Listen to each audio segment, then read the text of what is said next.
I don't know how something can feel like it was yesterday and 10 years ago, but I haven't been here since we buried you. And it feels like 10 years since I've heard your voice. I'm not trying to cry, man, because I know you wouldn't want me to cry. But you're really missed. Please give it up for my dear friend Winston. He's so funny. Keep it going for Winston Hodges, everybody. Yeah. Yeah. Man, yeah, they're Taylor's at the same waste management plant where my dad's buried. So thanks for yeah, we went green when he passed away. Very excited. He was a Republican. He wouldn't be happy about it, but we did it anyway. No, I'm just kidding. Barry White Hansen, thanks so much for coming. While you're down there, say hi to my dad. All right. That's fucking amazing. And Taylor, don't feel bad about doing threesome jokes with your mom and dad on the line. They've got their camera and microphone off, so they're just in the middle of one. All right, folks. It's like the reverse. It's just how about I fuck you while we watch our son do comedy? It's all right, whatever. They're only watching because this is the only way they know you're not going to walk in on it. They're that is what's happening.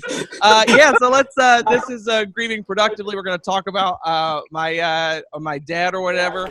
So let's, or we're going to fucking see how this shit, I'm excited. All right. You got a great show. We're at your first comic. I love this guy so very, very dearly. One of my favorite comics. Ladies and gentlemen, Mr. Winston Hodges. Oh my God, yeah! Let's just talk about it. Let's work out some new stuff there. I just got back from the hospital because my dad got diagnosed with stage 4 pancreatic cancer today. I guess, hey, I haven't seen you in a super long time.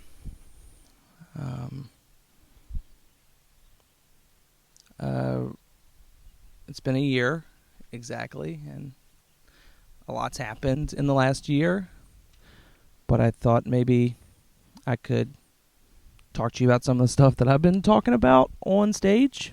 This is my dad I'm not glad he's dead, but I'm glad that he's not alive during this, because my dad was a hypochondriac that loved baseball and going out to eat. This is the worst time. Literally all the things. Yeah, I don't know. I think the worst part was you being a hypochondriac. So you called that shit from a mile away. That's insane. All right, it's pretty jarring when your dad's just screaming booyah on his way out of the oncologist's office. Holy shit, Dad. I don't know. I think your hypochondria stuff has rubbed off on me. That's a thing that I have ingrained in me. I'm a hypochondriac, but I'm the type of hypochondriac where I'll go to the doctor and I'll tell the doctor everything that's going on with me, and the doctor will be like, Winston, it's all in your head, and I'm like, holy shit, it's a brain tumor. Oh my God. Oh no, why did you do that? You were a podiatrist. I am here because my feet hurt. When my dad died and we did the visitation, 1,200 people came to his visitation. There was literally it was wrapped around the block, okay? And there's nothing quite like your father dying and finding out he's a bigger draw than you, all right? Do you understand?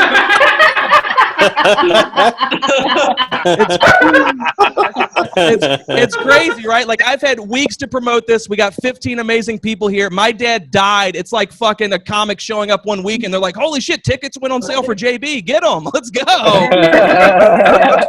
It's one night only, all right? It's crazy. He's in town, all right? It might be the last time we get to see him. Let's go ahead and do that thing. I'm not gonna lie, Dad, the toughest part has been getting people to not feel sad when I do the jokes on stage. Like I mentioned, my dad passed away about 6 months ago. I got to do some jokes about that. I get it. There's probably some people in here who have been affected by loss, right? I can see it's uptight, it's intense. I understand that. Is anyone here who lost a parent? Am I the only person in here? We got that. You lost who'd you lose? You lost your mom. How long did you lose your mom? 4 years. I'm very sorry to hear that. What did she pass away from, if you don't mind me asking?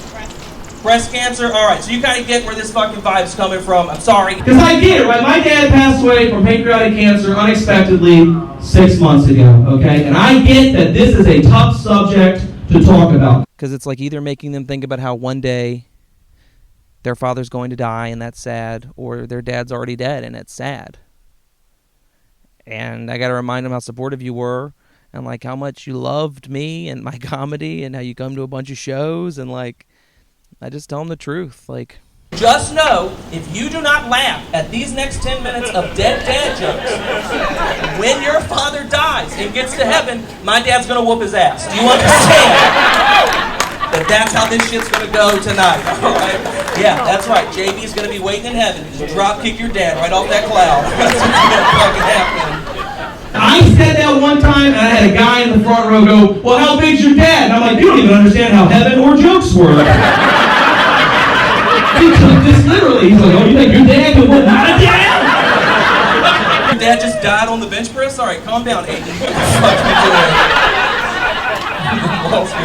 So when my father, when he was dying over the course of 10 days, suddenly at St. Mary's Hospital in Richmond, Virginia, which I don't know, man. I thought I left a pretty good Yelp review, which is like, there's no better place for your dad to die. They didn't like it. They were pretty upset about it. I got requested to take it down. I had 5 stars written next to it, and they were like, all right, this feels a little upset. I don't like this at all. But I mean, you were alive in the hospital, but like, I don't think you understood that like what we were going through in the hospital was pretty weird, man. Like, we had to ride the elevator up, and like you were on the same floor as the newborns, and that didn't seem fair at all. Like, what? Who planned that? And I just don't really like riding the elevator with people that are that happy. Like, I don't think that's a fair fucking... I don't like talking to people in the elevator, period. I don't enjoy that even a little bit. But people that just had babies, they fucking love being in the elevator. Because that is a 10-story trap to tell people about. Yeah, and nothing is quite as upsetting as riding the angriest you've ever been on an elevator next to people that's the happiest they've ever been in their entire fucking life. It's just one of those situations where it's just like you're riding up with them. They're like, oh my God, I'm so excited Aiden was born. And I'm like, well, the good news is in 50 years, you guys just get to come back here. You're going to get here. It'll be pretty good. I was like, no, I'm just going to get off at the burn ward. I would much rather talk to these people and hear their screams than have to hear about fucking Aiden for 3 minutes as I go down to have dinner in the most brightly lit cafeteria in the fucking history. It's brighter inside St. Mary's cafeteria than it is outdoors. It's, if you go in there, hopefully your dads all get sick and we can really relate to this joke. That would be really fun. I'm telling you right now, if you have a healthy dad, my material's not for you. But when your dad gets super sick, you're going to be like, man, I really hope that guy gets a career at some point. Because he was ahead of his time. I would appreciate.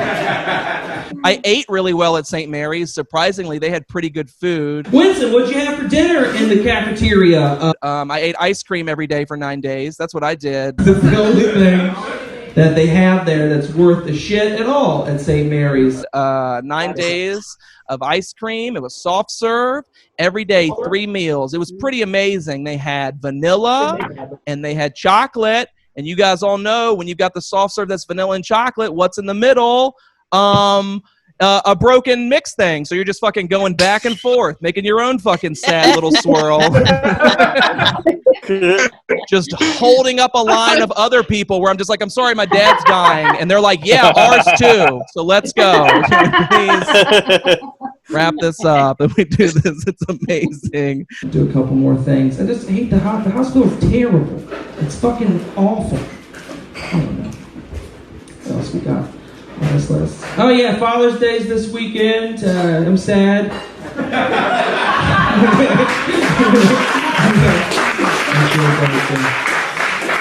You're right, sir. You don't have to be the only person that doesn't clap. My father's dying. I'm just kidding. I don't care. It's just...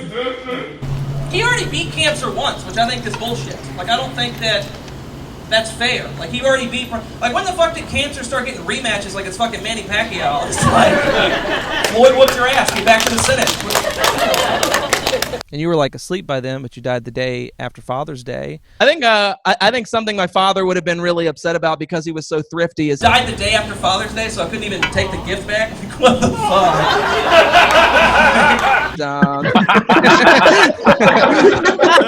It was really hard. You know all my friends are comedians, man. I had like a great relationship with you, Dad. I love you. I still love you, and I miss you. And like I have a great relationship with you, but like none of my friends really have that with their dad. Comedians notoriously don't have the best relationships with their parents.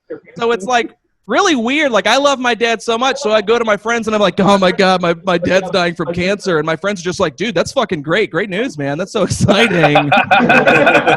That's really cool. You got 5 minutes on it yet? And I'm like, I'll have an hour in a year. Oh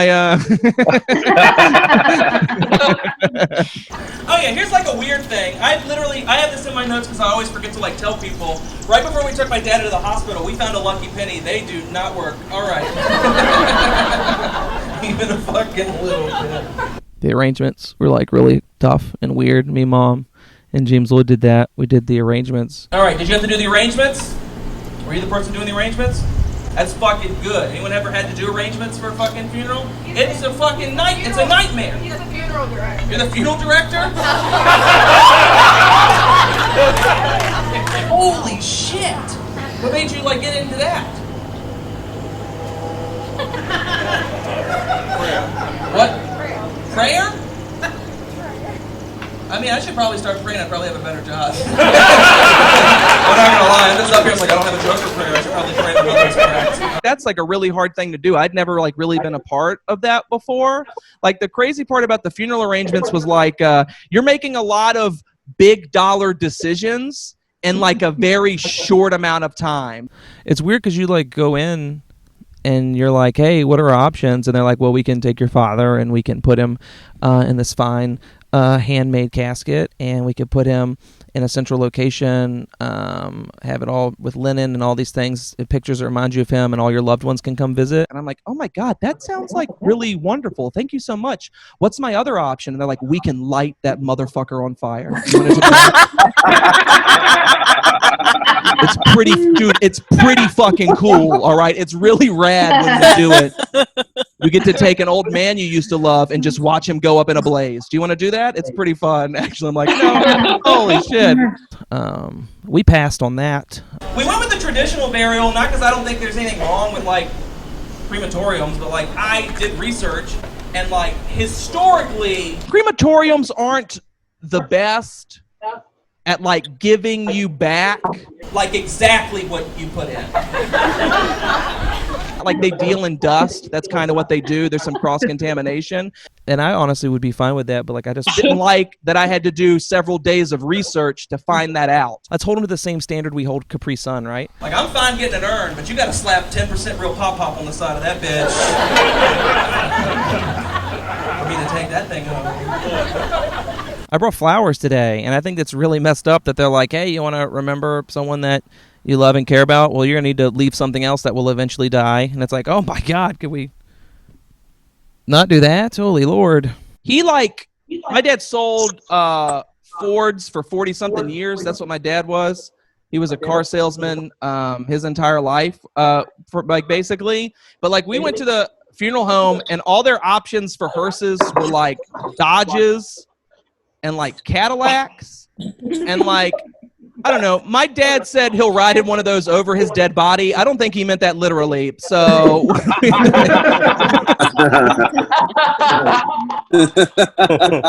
and she jokingly was like, well, if there's someone that has a pickup truck, if you want to use a pickup truck, and we sent you out, baby, in an F-350. So we did what any reasonable family in the South would do, is we shoved his ass in the back of an F-350 diesel truck. That's what we did. It was awesome, man. It was just 15 Fords in the procession on the way to the fucking church. It just looked like the Clampetts went to a funeral. It was pretty fantastic. I used to do this joke on stage where, like, I made a joke about how I would eventually move out of my parents' house, like, after they passed away. And then my dad did die.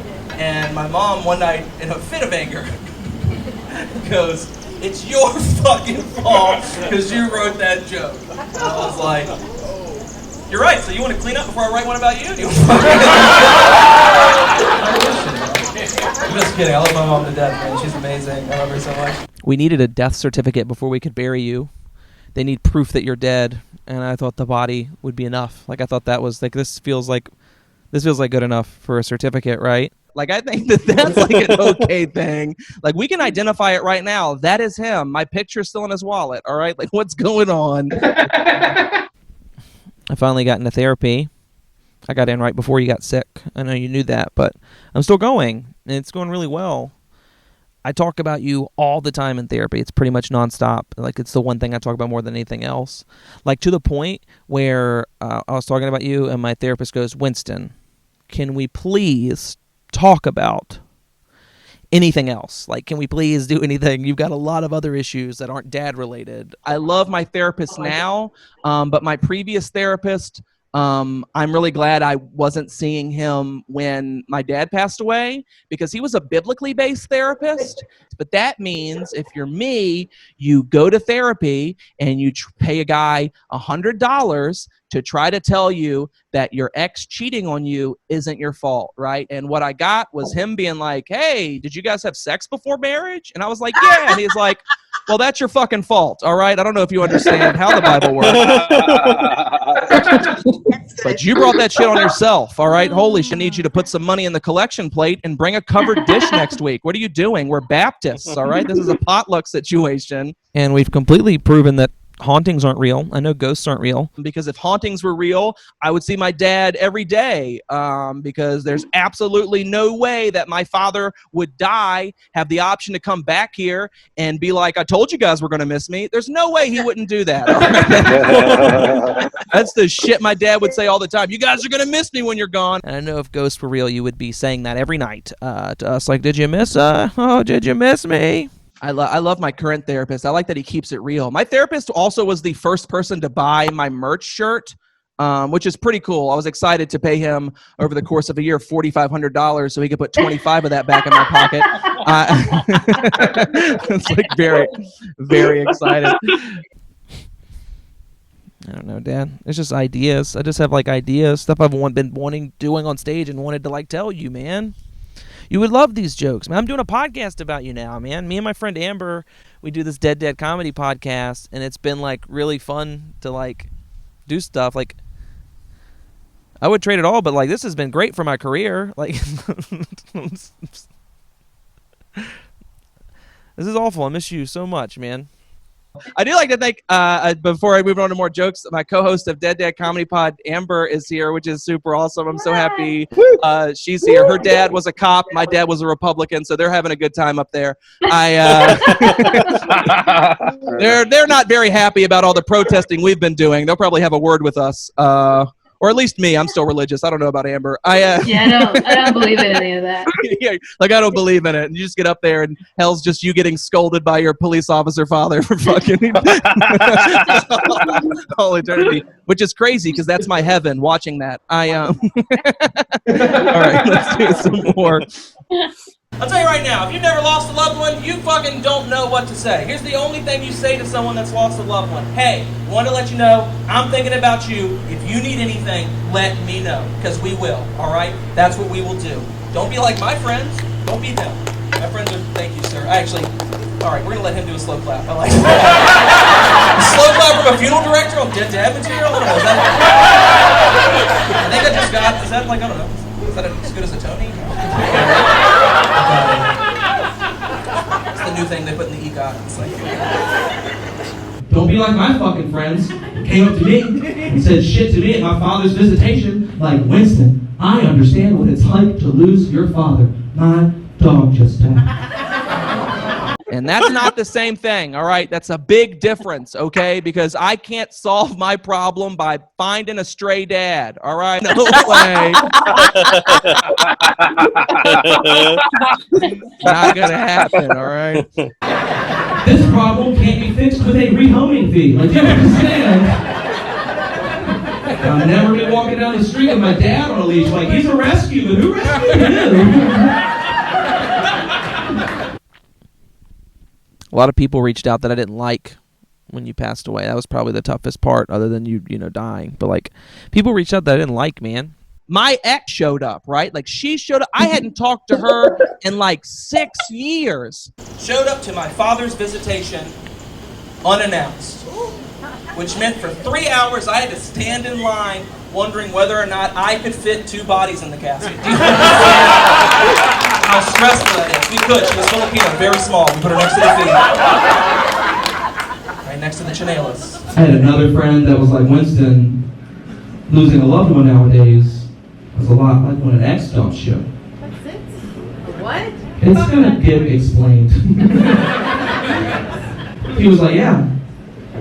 You're gonna want to see him? You'll never be able to forget them, but you can't talk to them anymore. And I'm like, well, yeah, I kind of get it. But the huge difference is the day after my dad died, I didn't get on Facebook and see him fucking hanging out with another kid.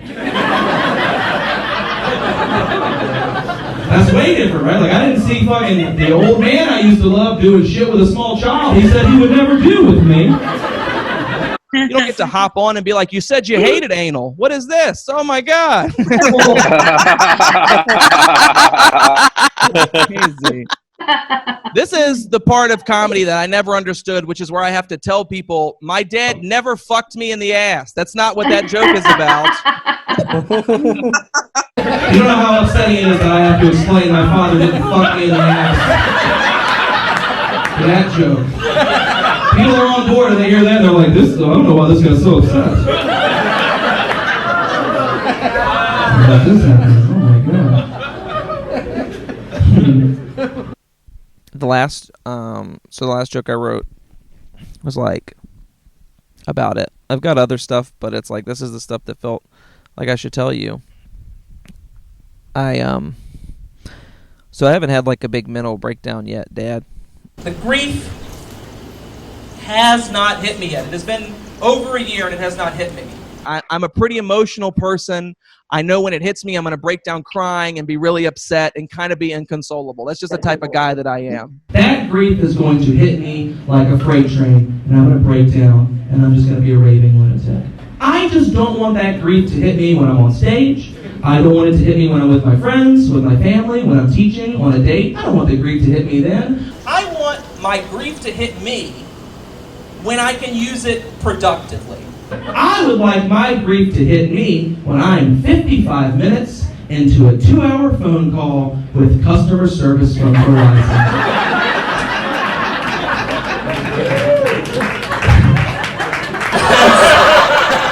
That's when it needs to hit me. I need to ruin someone's day at Verizon.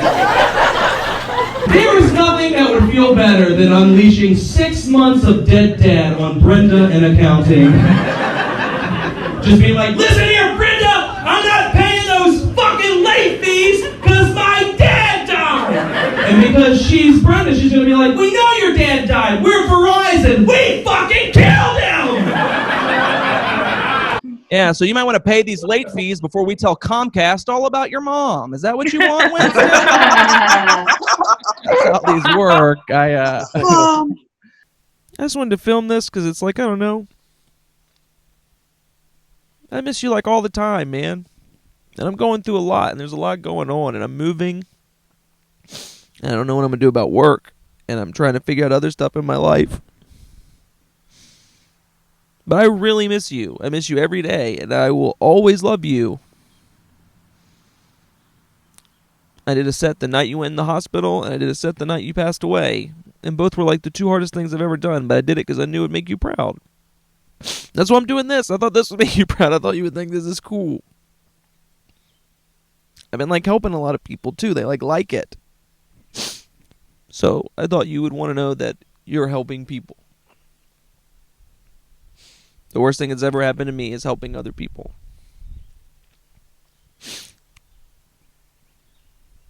I was closing for a little while with a joke that you wrote.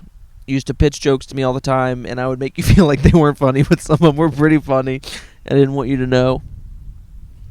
Right before he passed away, the plan was on Father's Day. My dad was going to do a 5-minute set. That was the plan. He was going to come. We were both going to do comedy. It was going to be awesome. We didn't get to do that.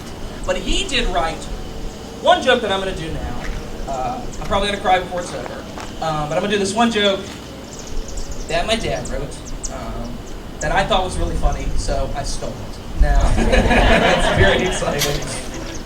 But I couldn't give my dad the satisfaction of doing his material and him being like, I told you got your sense of humor from me. It's like, God damn it. But I'm going to give him the satisfaction now of closing with a joke that my dad wrote that's not fully worked out, but I really do like this joke, and it's a joke that I think sounds like a joke that I would do. I am a big fan of convenience. That's why my favorite restaurant is Taco Bell, KFC, Pizza Hut. That's the number one. I like it. Everything in one fucking thing. but I want to take it to the next level of convenience, all right? Taco Bell, Pizza Hut, patient first. Let's go on once.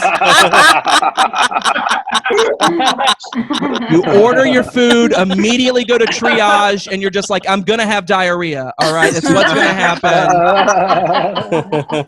You wrote that, man. That's a funny joke, and you wrote it.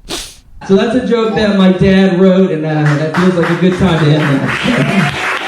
But your support means everything, and before I cry, I'm going to get out of here. I love you all very much. Thank you guys so much. This was truly wonderful and very special to me. Thank you for letting me share this with you. You guys have been wonderful, and let's welcome their sponsor back to the stage. Yeah, nice work.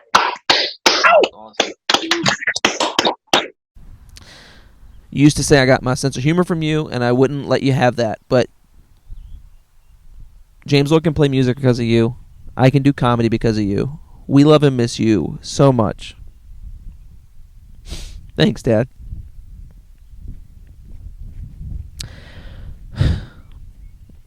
Thanks.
fun way to end. You guys have a fun time? Yeah. You guys have been... Can I get one more person up here? Anyone else want to do it? One more? Come on up. Oh, Lord. All right. Ladies and gentlemen, Winston Hodges' father.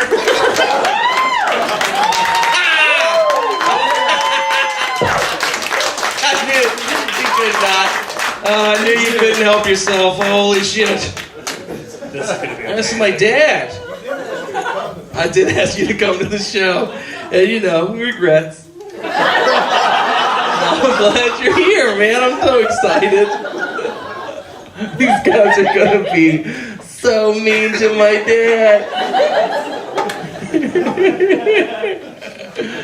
Jameson, you wrote that too fast. This feels I didn't even have to write like it's going to be very pointed and mean. This is Brett Hodgemeister. He's a lumberjack, and he was voted most likely to be disappointed by his son. It came true. Now I have to change mine again. I knew it. Yeah, Jameson's quick to the cheap joke. He's like, I'm going to be fast, baby. Oh, I'm taking that low-hanging fruit, baby. Literally no one else had even started. Everyone is changing the same answer. Yeah, were you just sitting back here just like, I fucking hope Winston's dad gets on stage? I've been... Hey, Winston. All right, there. It's your Christmas card right here. Yeah, that's what it is right here. They're like, why is he dressed as a pilgrim for Christmas? What do I got? All right, I said your name is Melvin O'Houlihan. You're an incognito art critic. And you're most likely to have a very successful son in the future. Hey, following up on baby. that. Following up on that. Very ambitious high school. Your name is Alfred Big Dick Douglas. Your occupation is Father Time. And you are the most likely to get stuck with an ill-timed pregnancy. That's a good one, man. Man, once you figured out what the word meant, you're killing it. Yeah. Where's that Budweiser? His name is JR. His job is telling kids to get off his lawn. And he's most likely to be the first white guy disappointed by pilgrims, actually. His name is David Longstocking. And he bedazzles wine bottles. And he got voted most likely to wish he pulled out one day. We're coming for you, Winston. Well, Jake gets bonus points because he was nice. Control the scorecard. Mr. Hodges, I have your name as Dale Weatherby. You are a model for a senior LL Bean catalog. And you were voted most likely to raise a child who's way too much into Pokemon collectibles. Yeah, well, Is that everybody? Yeah, he's not dressed as a pilgrim. He's dressed as a trader who interrupts you on the route. How about this? That's fucking adorable. Did you get that right on the first try? Yeah. Round of applause for Mr. Hodges, everybody.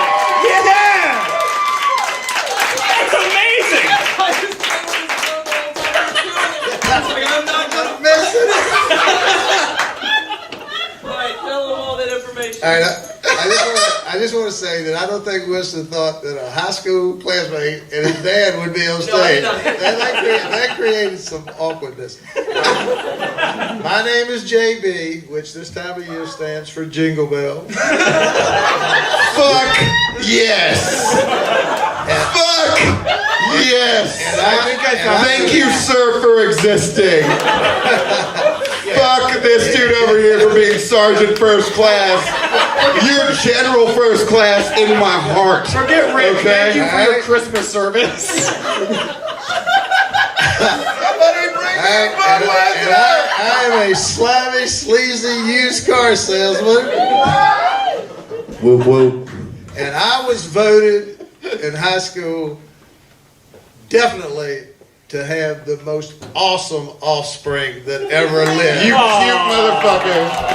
You're so goddamn cute. Oh, man. That's adorable. I already said that. I love it. Thanks, Dan. One hug from that man will cure cancer. Come to JB's Used Car Emporium. You can get the approved Winston price. Yeah, that's actually, I'm wearing this for their Thanksgiving commercial. That's what it is. I just wave my arms outside of the used car.